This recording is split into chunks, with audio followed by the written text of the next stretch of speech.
another Friday in the fall, which means it's time for another Friday Night Frenzy. I'm Bree Shackelford, joined with Vinny Martirano. And Vin, let me just say it's so nice to be back in here in the studio with you, but thank you so much for absolutely killing it last week alone. Yeah, no, it was a blast last week, but we had some teams that killed it on the field tonight. So let's take a look at what we've got going on tonight. The Red Devils hosting Tippecanoe Valley tonight. Early on, it was all Vikings. Cody Eastgate finds Landon Dirks downfield, and Dirks had to get up and let everybody in West Lafayette know what just happened. From there on, Nate Parker took control.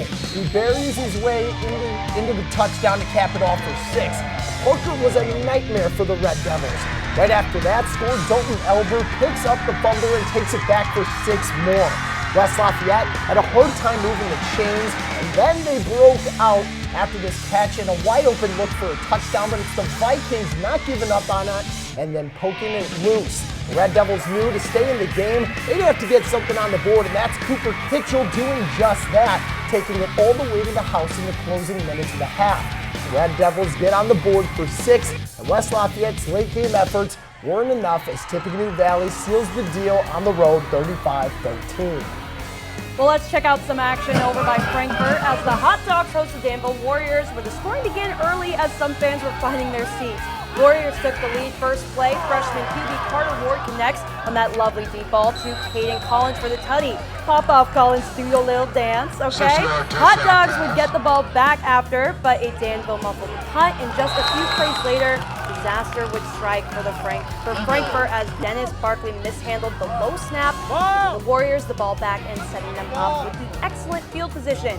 And on their next possession, Carter Ward aired it out deep once again on the play action pass, this time to Jace Strafton, who does his best Brandon Moss impression, mossing the DB for the touchdown as the Warriors continue to expand on their lead.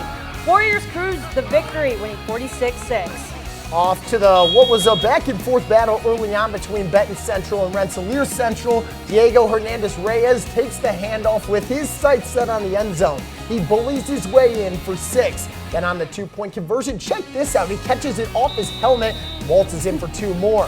Down at the other end, it's Joe Widmer rolling out and makes a man miss, then launching it to the back of the end zone and finds Macaulay Cleaver to answer the Bombers right back.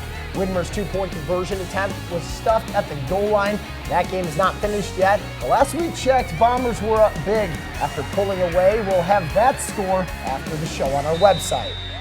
Moving way down south, Attica visited Riverton Park looking for its first win of the year. Dan Goris on the QB keeper for Attica. He doesn't get the first down, however. A penalty on RP gets Attica an automatic first down. But it didn't matter, and Attica was forced to punt, or so I thought. I mean, hey, when you've lost 24 straight, you do different things here, Vin.